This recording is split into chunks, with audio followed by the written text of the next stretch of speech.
Hey guys, welcome back to the channel. तो आज के वीडियो में हम टेक्स्ट के रिलेटेड प्रॉपर्टीज को पढ़ने वाले हैं। तो ये हमारा सीएसएस का लेक्चर 6 है। तो अभी तक आपने इससे पहले वाले वीडियोस को नहीं देखा है तो मैं फ्रंट एंड वेब डेवलपमेंट की प्लेलिस्ट की लिंक आपको डिस्क्रिप्शन में प्रोवाइड करा दूंगा। तो आप वहां से उसे एक्सेस कर सकते हैं और इससे पहले वाले सभी वीडियोस को देख सकते हैं। तो चलो अब मैं यहाँ पर ओपन फोल्डर पर क्लिक करता हूँ। उसके बाद मैं यहाँ पर फोल्डर के अंदर जाता हूँ और यहाँ पर मैं राइट क्लिक करता हूँ और न्यू में जाके एक फोल्डर को क्रिएट करता हूँ और यहाँ पर मैं लिखता हूँ CSS लेक्चर 6। ओके, अब मैं यहाँ पर सिलेक्ट फोल्डर पे क्लिक करता हूँ जिससे कि ये हमारा VS कोड में ओपन हो जाएगा। अब मैं यहाँ पर इस वेलकम की विंडो को क्लोज करता हूँ। मैं यहाँ पर index.html बनाता हूँ तो मैं यहाँ पर लिखता हूँ index.html। ओके, उसके बाद यहाँ पर मैं एक एक्सक्लेमेशन मार्क लिखता हूँ और उसके बाद एंटर करता हूँ जिससे कि हमारा बॉयलर प्लेट कोड यहाँ पर आ जाएगा। अब मैं यहाँ पर टाइटल में लिखता हूँ CSS लेक्चर 6। ओके, उसके बाद यहाँ पर मैं CSS की फाइल बनाता हूँ तो यहाँ पर मैं लिखता हूँ style.css। ओके, अब मैं CSS को HTML के साथ लिंक करता हूँ तो मैं यहाँ पर index.html में जाता हूँ। उसके बाद यहाँ पर टाइटल के नीचे लिंक टैग बनाता हूँ। ओके, तो मैं यहाँ पर href में s लिखता हूँ तो ये ऑटो सजेशन में आ जाएगा। तो मैं इसे एंटर करके लिंक कर देता हूँ। तो अब हमारी CSS HTML से लिंक हो चुकी है। तो चलो अब हम पढ़ना स्टार्ट करते हैं। अब देखो, जो टेक्स्ट के रिलेटेड सभी प्रॉपर्टी होती है ना, उसे यूज करके हम टेक्स्ट को डेकोरेट कर सकते हैं। तो मैं यहाँ पर एक करके लिखता हूँ फॉन्ट फैमिली। ओके, अब मैं इसे सिलेक्ट करता हूँ और कंट्रोल क्वेश्चन मार्क से कमेंट कर देता हूँ। अब देखो, जो फॉन्ट फैमिली की प्रॉपर्टी होती है ना, उसे यूज करके हम अपने टेक्स्ट की फॉन्ट को चेंज कर सकते हैं। जैसे कि एरियल होता है, उसके बाद टाइम्स न्यू रोमन होता है, उसके बाद सैंस सेरिफ होता है। तो इस तरह के फॉन्ट लगाने के लिए हम यहाँ पर फॉन्ट फैमिली को यूज करते हैं। तो मैं क्या करता हूँ कि पहले यहाँ पर एक डी बनाता हूँ और इसके अंदर मैं एक क्लास दे देता हूँ। ओके, और यहाँ पर मैं लिखता हूँ बॉक्स। ओके, अब मैं इसे कंट्रोल एस कर देता हूँ और अब मैं यहाँ पर स्टाइल डॉट CSS में जाता हूँ और यहाँ पर क्लास सिलेक्टर को यूज करता हूँ तो मैं यहाँ पर लिखता हूँ डॉट बॉक्स। ओके, उसके बाद यहाँ पर मैं कर्ली ब्रैकेट बनाता हूँ और इसके अंदर मैं फॉन्ट फैमिली की प्रॉपर्टी बनाता हूँ। ओके, और इसके अंदर मैं लिखता हूँ एरियल।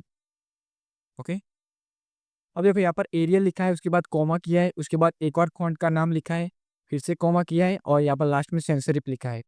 तो अब इस तरह से लिखने का फ़ायदा क्या होता है कि अगर हमारा ब्राउज़र पहले वाले फ़ॉन्ट को सपोर्ट नहीं करता है, तो क्या होगा कि हमारे जो दूसरा वाला फ़ॉन्ट होगा ना, वो एग्जीक्यूट हो जाएगा। अगर इसे भी सपोर्ट नहीं करता है तो क्या होगा कि हमारे जो तीसरा वाला होगा ना, ये एग्जीक्यूट हो जाएगा। तो इस तरह से हम यहाँ पर मल्टीपल फ़ॉन्ट को भी लिख सकते हैं। तो मैं यहाँ पर index.html में जाता हूँ और इस div के अंदर एक p टैग बनाता हूँ और इसके अंदर मैं लिखता हूँ this is a div। Okay, अब इसे कंट्रोल एस कर देते हैं और अब हम इसका आउटपुट देखते हैं। तो मैं यहाँ पर गो लाइव पर क्लिक करता हूँ। तो देखो, यहाँ पर हमें ये आउटपुट दिखाई दे रहा है। ये जो हमारा टेक्स्ट है ना, इसका फॉन्ट एरियल हो चुका है क्योंकि हमारा जो ब्राउज़र है ना, ये इस एरियल को सपोर्ट करता है। तो चलो अब हम VS कोड में वापस जाते हैं और आगे बात करते हैं। तो चलो अब हम नेक्स्ट प्रॉपर्टी की बात करते हैं जिसका नाम है फॉन्ट साइज़। तो मैं क्या करता हूँ, div के नीचे एंटर करता हूँ और यहाँ पर 2 करके लिखता हूँ फॉन्ट साइज़। ओके, अब मैं इसे सिलेक्ट कर देता हूँ और कंट्रोल क्वेश्चन मार्क से कमेंट कर देता हूँ।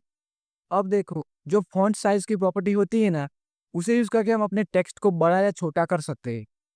मैं क्या करता हूँ कि पहले इसे कंट्रोल एस कर देता हूँ और अब मैं यहाँ पर style.css में जाता हूँ। अब मैं यहाँ पर डॉट बॉक्स के अंदर फॉन्ट साइज़ की प्रॉपर्टी बनाता हूँ। ओके, अब देखो, जो फॉन्ट साइज़ की प्रॉपर्टी होती है ना, उसके अंदर हम डायरेक्ट भी वैल्यू लिख सकते हैं। जैसे कि अगर हमें फॉन्ट छोटा चाहिए तो हम यहाँ पर स्मॉल लिख सकते हैं, अगर हमें मीडियम चाहिए तो हम यहाँ पर मीडियम लिख सकते हैं और अगर हमें यहाँ पर टेक्स्ट थोड़ा बड़ा चाहिए तो हम यहाँ पर लार्ज लिख सकते हैं। तो इस तरह से हम डायरेक्ट भी यहाँ पर लिख सकते हैं और इसके अलावा हम इसे पिक्सल में भी डिफाइन कर सकते हैं। जैसे कि मैं यहाँ पर लिखता हूँ 25 पिक्सल। ओके, अब इसे कंट्रोल एस करते हैं और अब हम इसका आउटपुट देखते हैं। तो देखो, यहाँ पर हमें ये आउटपुट दिखाई दे रहा है। ये जो हमारा टेक्स्ट है ना, उसकी साइज 25 पिक्सल हो चुकी है। तो चलो अब हम VS कोड में वापस जाते हैं और आगे बात करते हैं। अब देखो, यहाँ पर हम फॉन्ट साइज के अंदर कुछ और भी यूनिट्स को यूज कर सकते हैं। जैसे कि EM होता है, फिर REM होता है। तो अब ये यूनिट्स क्या होता है, तो इसके बारे में मैंने CSS के लेक्चर 1 में एक्सप्लेन किया है और मैंने ये भी बताया था कि जो EM और REM होती है ना, वो फॉन्ट के रिलेटेड प्रॉपर्टी होती है। तो जब हम इसके बारे में पढ़ेंगे तब हम इसकी बात करेंगे। तो अभी तक आपने उस वीडियो को नहीं देखा है, तो मैं उस वीडियो की लिंक आपको आई बटन में प्रोवाइड करा दूंगा। तो चलो अब हम ईएम की बात करते हैं। पहले मैं यहाँ पर 25 पिक्सल को निकाल देता हूँ और यहाँ पर मैं लिखता हूँ 1 ईएम। ओके, अब इसे कंट्रोल एस कर देता हूँ। अब देखो, ये ईएम यूनिट है ना, ये पेरेंट पे डिपेंड होता है। मतलब कि हम पेरेंट के अंदर जो भी फॉन्ट साइज की प्रॉपर्टी लिखेंगे ना, वो हमारे 1 ईएम के बराबर होगी। जैसे कि देखो, मैंने यहाँ पर इस डिव को बॉडी के अंदर बनाया है। मैं क्या करता हूँ कि यहाँ पर बॉडी को टारगेट करता हूँ, तो मैं यहाँ पर लिखता हूँ बॉडी, उसके बाद कर्ली ब्रैकेट बनाता हूँ और इसके अंदर मैं फॉन्ट साइज की प्रॉपर्टी बनाता हूँ। ओके, और इसके अंदर मैं लिखता हूँ 20 पिक्सल। ओके, अब इससे क्या होगा कि यहाँ पर 1 ईएम की वैल्यू 20 पिक्सल हो जाएगी, क्योंकि इस डिव का पेरेंट बॉडी है। तो चलो अब मैं इसे कंट्रोलाइज करता हूँ और अब हम इसका आउटपुट देखते हैं। तो देखो, यहाँ पर हमें ये आउटपुट दिखाई दे रहा है। ये जो हमारा टेक्स्ट है ना, उसकी फॉन्ट साइज 20 पिक्सल हो चुकी है। तो इस तरह से यहाँ पर फॉन्ट साइज के अंदर ईएम यूनिट वर्क करता है। तो चलो अब हम VS कोड में वापस जाते हैं। अब देखो, यहाँ पर तुमने पेरेंट की फॉन्ट साइज को डिफाइन किया है, और अगर हम इसे डिफाइन नहीं करते तो क्या होता है कि 1 ईएम की वैल्यू 16 पिक्सल के बराबर होती है। तो मैं क्या करता हूँ कि इस बॉडी को यहाँ से निकाल लेता हूँ। ओके, अब मैं इसे कंट्रोलाइज करता हूँ और अब हम इसका आउटपुट देखते हैं। तो देखो, यहाँ पर हमें ये आउटपुट दिखाई दे रहा है। ये जो हमारा टेक्स्ट है ना, उसकी साइज 16 पिक्सल हो चुकी है। इसे आप यहाँ पर राइट क्लिक करके इंस्पेक्ट करके भी देख सकते हैं। तो चलो अब हम VS कोड में वापस जाते हैं और आगे बात करते हैं। तो मैं यहाँ पर index.html में जाता हूँ। तो चलो अब हम नेक्स्ट प्रॉपर्टी की बात करते हैं, जिसका नाम है फॉन्ट वेट। तो मैं यहाँ पर 3 करके लिखता हूँ, फॉन्ट वेट। ओके, अब मैं इसे सिलेक्ट करता हूँ और कंट्रोल क्वेश्चन मार्क से कमेंट कर देता हूँ। अब देखो, जो फॉन्ट वेट की प्रॉपर्टी होती है ना, उसे यूज करके हम अपने टेक्स्ट को बोल्ड या लाइट कर सकते हैं। तो मैं इसे कंट्रोल एस करता हूँ और अब हम यहाँ पर style.css में जाते हैं। तो मैं इसके अंदर फॉन्ट वेट की प्रॉपर्टी बनाता हूँ। ओके, अब देखो, यहाँ पर आप इसकी वैल्यू को डायरेक्ट भी प्रोवाइड करा सकते हैं, जैसे कि बोल्ड होता है, बोल्डर होता है, या लाइटर होता है। तो इस तरह से आप इसकी वैल्यू को डायरेक्ट भी प्रोवाइड कर सकते हैं, या आप क्या कर सकते हैं कि 100 से 900 के बीच में कोई भी वैल्यू लिख सकते हैं। जहाँ पर हम 400 लिखते हैं ना, तो उसका मीनिंग होता है कि हमारा जो नॉर्मल टेक्स्ट होता है ना, वो हमें दिखाई देगा। और अगर हम यहाँ पर 400 से नीचे की वैल्यू लिखेंगे ना, तो हमारा टेक्स्ट लाइट होता जाएगा। और अगर हम यहाँ पर 400 से ऊपर की वैल्यू लिखेंगे ना, तो हमारा जो टेक्स्ट होगा ना, वो बोल्ड होता जाएगा। जैसे कि मैं यहाँ पर लिखता हूँ 700। ओके, अब इसे कंट्रोल एस करते हैं और अब हम इसका आउटपुट देखते हैं। तो देखो, यहाँ पर हमें ये आउटपुट दिखाई दे रहा है। ये जो हमारा टेक्स्ट है ना, ये बोल्ड हो चुका है। तो इस तरह से हमारी फॉन्ट वेट की प्रॉपर्टी वर्क करती है। तो चलो अब हम VS कोड में वापस जाते हैं और आगे बात करते हैं। तो मैं यहाँ पर index.html में जाता हूँ। तो मैं यहाँ पर एंटर करता हूँ और 4 करके लिखता हूँ फॉन्ट स्टाइल। ओके, अब मैं इसे सिलेक्ट कर देता हूँ और कंट्रोल क्वेश्चन मार्क से कमेंट कर देता हूँ। अब देखो, जो बैकग्राउंड स्टाइल की प्रॉपर्टी होती है ना, उसे यूज करके हम अपने टेक्स्ट को इटालिक में कन्वर्ट कर सकते हैं। तो मैं इसे कंट्रोल करता हूँ और मैं यहाँ पर style.css में जाता हूँ और इसके अंदर मैं फॉन्ट स्टाइल की प्रॉपर्टी बनाता हूँ। ओके, अब इसे आप इटालिक या ऑब्लिक कर सकते हैं। तो मैं यहाँ पर इटालिक लिखता हूँ। ओके, अब मैं इसे कंट्रोल करता हूँ और अब हम इसका आउटपुट देखते हैं। तो देखो, यहाँ पर हमें ये आउटपुट दिखाई दे रहा है। ये जो हमारा टेक्स्ट है ना, वो इटालिक में कन्वर्ट हो चुका है। तो इस तरह से हमारी फॉन्ट स्टाइल की प्रॉपर्टी भी वर्क करती है। तो चलो अब हम VS कोड में वापस जाते हैं और आगे बात करते हैं। तो मैं यहाँ पर index.html में जाता हूँ। तो चलो अब हम नेक्स्ट प्रॉपर्टी की बात करते हैं। तो मैं यहाँ पर 5 करके लिखता हूँ टेक्स्ट अलाइंड। ओके, अब मैं इसे सिलेक्ट करता हूँ और कंट्रोल क्वेश्चन मार्क से कमेंट कर देता हूँ। अब देखो, जो टेक्स्ट अलाइन की प्रॉपर्टी होती है ना, उसे यूज करके हम अपने टेक्स्ट के अलाइन को सेट कर सकते हैं। तो मैं क्या करता हूँ कि इसके अंदर एक div बनाता हूँ। ओके, और इसके अंदर मैं क्लास दे देता हूँ और यहाँ पर मैं लिखता हूँ अलाइन। ओके, और इसके अंदर मैं एक p टैग बनाता हूँ। ओके, और यहाँ पर मैं लिखता हूँ this is a aligned. Okay, अब मैं इसे कंट्रोल एस करता हूँ और अब मैं यहाँ पर style.css में जाता हूँ और यहाँ पर मैं क्लास सिलेक्टर को यूज करता हूँ। तो मैं यहाँ पर लिखता हूँ डॉट अलाइन। ओके, अब मैं यहाँ पर कर्ली ब्रैकेट बनाता हूँ और इसके अंदर मैं टेक्स्ट अलाइन की प्रॉपर्टी बनाता हूँ। अब इसके अंदर आप लेफ्ट, राइट, सेंटर जैसी वैल्यू को लिख सकते हैं। तो मैं यहाँ पर सेंटर लिखता हूँ। ओके, अब इसे कंट्रोल एस करते हैं और अब हम इसका आउटपुट देखते हैं। तो देखो, यहाँ पर हमें ये आउटपुट दिखाई दे रहा है। ये जो हमारा टेक्स्ट है ना, ये सेंटर में आ चुका है। तो इस तरह से हमारी टेक्स्ट अलाइन की प्रॉपर्टी वर्क करती है। तो चलो अब हम VS कोड में वापस जाते हैं और आगे बात करते हैं। तो मैं यहाँ पर index.html में जाता हूँ। ओके, तो चलो अब हम नेक्स्ट प्रॉपर्टी की बात करते हैं। तो मैं यहाँ पर 6 करके लिखता हूँ, टेक्स्ट डेकोरेशन। ओके, अब मैं इसे सिलेक्ट करता हूँ और कंट्रोल क्वेश्चन मार्क से कमेंट कर देता हूँ। अब देखो, जो टेक्स्ट डेकोरेशन की प्रॉपर्टी होती है ना, उसे यूज करके हम यहाँ पर लाइन थ्रू को लगा सकते हैं और इसके अलावा हम यहाँ पर अंडरलाइन को भी लगा सकते हैं। तो चलो अब मैं इसे कंट्रोलाइज करता हूँ और अब मैं यहाँ पर स्टाइल डॉट सीएसएस में जाता हूँ और यहाँ पर मैं डॉट अलाइन के अंदर टेक्स्ट डेकोरेशन की प्रॉपर्टी बनाता हूँ। ओके, और इसके अंदर मैं लिखता हूँ लाइन थ्रू। ओके, तो अब इससे क्या होगा कि हमारा जो टेक्स्ट होगा ना, वो कैंसिल होके आ जाएगा। तो चलो अब मैं इसे कंट्रोलाइज करता हूँ और अब हम इसका आउटपुट देखते हैं। तो देखो, यहाँ पर हमें ये आउटपुट दिखाई दे रहा है। ये जो हमारा टेक्स्ट है ना, ये कैंसिल होके आ चुका है। तो इस तरह से हमारी text decoration line through work करती है। तो चलो अब हम वीएस कोड में वापस जाते हैं और आगे बात करते हैं। अब इसके अलावा हम यहाँ पर अंडरलाइन को भी लिख सकते हैं। तो मैं क्या करता हूँ कि इसे निकाल देता हूँ। ओके, और यहाँ पर मैं लिखता हूँ अंडरलाइन। ओके, अब इसे कंट्रोल एस करते हैं और अब हम इसका आउटपुट देखते हैं। तो देखो, यहाँ पर हमें ये आउटपुट दिखाई दे रहा है। ये जो हमारा टेक्स्ट है ना, उसके नीचे अंडरलाइन आ चुकी है। तो इस तरह से हमारी टेक्स्ट डेकोरेशन की प्रॉपर्टी वर्क करती है। तो चलो अब हम वीएस कोड में वापस जाते हैं और आगे बात करते हैं। तो अब मैं यहाँ पर इंडेक्स डॉट एचटीएमएल में जाता हूँ। तो चलो अब हम नेक्स्ट प्रॉपर्टी की बात करते हैं।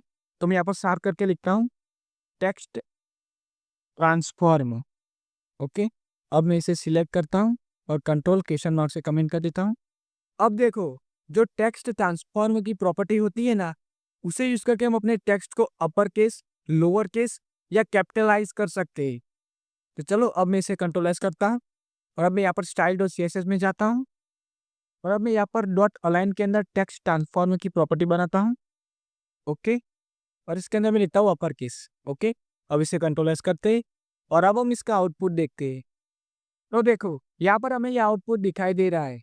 ये जो हमारा टेक्स्ट है ना, ये अपर केस में हो चुका है। तो चलो अब हम वीएस कोड में वापस जाते हैं और आगे बात करते हैं। अब हम यहाँ पर कैपिटलाइज भी कर सकते हैं। तो मैं क्या करता हूँ, किसी निकाल देता हूँ और यहाँ पर लिखता हूँ कैपिटलाइज। ओके, तो अब इससे क्या होगा कि हमारा जो टेक्स्ट होगा ना, उसके अंदर जो भी वर्ड होगा, उसका पहला लेटर कैपिटल हो जाएगा। तो चलो अब मैं इसे कंट्रोलाइज करता हूँ और अब हम इसका आउटपुट देखते हैं। तो देखो, यहाँ पर हमें ये आउटपुट दिखाई दे रहा है। ये जो हमारा टेक्स्ट है ना, उसके अंदर के जो वर्ड है, उसका पहला लेटर कैपिटल हो चुका है। तो इस तरह से हमारी टेक्स्ट ट्रांसफॉर्मर की प्रॉपर्टी वर्क करती है। तो चलो अब हम वीएस कोड में वापस जाते हैं और आगे बात करते हैं। तो मैं यहाँ पर इंडेक्स डॉट एचटीएमएल में जाता हूँ। तो चलो अब हम नेक्स्ट प्रॉपर्टी की बात करते हैं। तो मैं यहाँ पर आंट करके लिखता हूँ, वर्ड स्पेसिंग। ओके, तो अब मैं इसे सिलेक्ट करता हूँ और कंट्रोल क्वेश्चन मार्क से कमेंट कर देता हूँ। अब देखो, जो वर्ड स्पेसिंग की प्रॉपर्टी होती है ना, उसे यूज करके हम अपने टेक्स्ट के अंदर के जो वर्ड होते हैं, उसके बीच में स्पेस को ऐड कर सकते हैं। तो मैं इसे कंट्रोलाइज करता हूँ और मैं यहाँ पर स्टाइल डॉट सीएसएस में जाता हूँ। अब मैं यहाँ पर डॉट अलाइन के अंदर वर्ड स्पेसिंग की प्रॉपर्टी बनाता हूँ। तो मैं यहाँ पर लिखता हूँ वर्ड स्पेसिंग। ओके, और इसके अंदर मैं लिखता हूँ 10 पिक्सल। ओके, अब इसे कंट्रोलाइज करते हैं और अब हम इसका आउटपुट देखते हैं। तो देखो, यहाँ पर हमें ये आउटपुट दिखाई दे रहा है। ये जो हमारा टेक्स्ट है ना, उसके अंदर के जो वर्ड है, उसके बीच में 10 पिक्सल की स्पेस आ चुकी है। तो इस तरह से हमारी वर्ड स्पेसिंग वर्क करती है। तो चलो अब हम वीएस कोड में वापस जाते हैं और आगे बात करते हैं। तो मैं यहाँ पर इंडेक्स डॉट एचटीएमएल में जाता हूँ।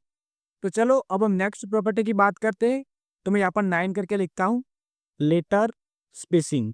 ओके, अब मैं इसे सिलेक्ट करता हूँ और कंट्रोल क्वेश्चन मार्क से कमेंट कर देता हूँ। अब देखो, जो लेटर स्पेसिंग की प्रॉपर्टी होती है ना, उसे यूज करके हम अपने टेक्स्ट के अंदर के जो लेटर होते हैं, उसके बीच में स्पेस को ऐड कर सकते हैं। तो मैं इसे कंट्रोल करता हूँ। अब मैं यहाँ पर स्टाइल डॉट सीएसएस में जाता हूँ। अब मैं यहाँ पर डॉट अलाइन के अंदर लेटर स्पेसिंग की प्रॉपर्टी बनाता हूँ। ओके, और इसके अंदर मैं लिखता हूँ 10 पिक्सल। ओके, अब इसे कंट्रोल करते हैं और अब हम इसका आउटपुट देखते हैं। तो देखो, यहाँ पर हमें ये आउटपुट दिखाई दे रहा है। ये जो हमारा टेक्स्ट है ना, उसके अंदर के जो भी लेटर है, उसके बीच में 10 पिक्सल की स्पेस आ चुकी है। तो इस तरह से हमारी लेटर स्पेसिंग की प्रॉपर्टी वर्क करती है। तो चलो अब हम वीएस कोड में वापस जाते हैं। अब मैं यहाँ पर इंडेक्स डॉट एचटीएमएल में जाता हूँ। तो अब हमने यहाँ पर टेक्स्ट के रिलेटेड सभी इंपॉर्टेंट प्रॉपर्टी को पढ़ लिया है। तो चलो अब हम बात करते हैं कि आपको ये नोट्स कैसे मिलेगी। मतलब कि यहाँ पर हमने ये जो कोड किया है, तो आपको ये फाइल कैसे मिलेगी। तो मैंने डिस्क्रिप्शन में आपको वेबसाइट की लिंक दे दी है, या आप गूगल में डायरेक्ट भी सर्च कर सकते हैं, srprogramist.blogspot.com, और उसके बाद वहाँ पर आपको नोट्स के सेक्शन में जाना है। और उसके बाद लेक्चर नंबर के अकॉर्डिंग आपको इसे डाउनलोड कर देना है। जैसे कि ये हमारा सीएसएस का लेक्चर 6 है, तो वहाँ पर आपको सीएसएस लेक्चर 6 लिखा हुआ दिखाई देगा। उसके सामने जो डाउनलोड का बटन होगा ना, वहाँ पर आपको क्लिक करना है। जैसे आप वहाँ पर क्लिक करेंगे तो आप ड्राइव में रिडायरेक्ट हो जाएँगे। अब ड्राइव में क्या होता है कि हमने जो भी फ़ोल्डर अपलोड किया होता है उसका नाम ऊपर दिखाई देता है और उसके अंदर जो भी फ़ाइल होती है ना वो हमें बीच में दिखाई देती है। तो यहाँ पर मैंने 2 फ़ाइल बनाई है, तो आपको ये दोनों फ़ाइल वहाँ पर दिखाई देगी। तो आपको इसे डाउनलोड कर देना है। तो इस तरह से आपको नोट्स मिलने वाली है। सो आई होप आज के वीडियो में मैंने आपको जो भी समझाया वो आपको समझ आ गया होगा। और अभी तक आपने हमारे चैनल को सब्सक्राइब नहीं किया है तो प्लीज़ सब्सक्राइब कर देना। So, thanks for watching and I will meet you in next one.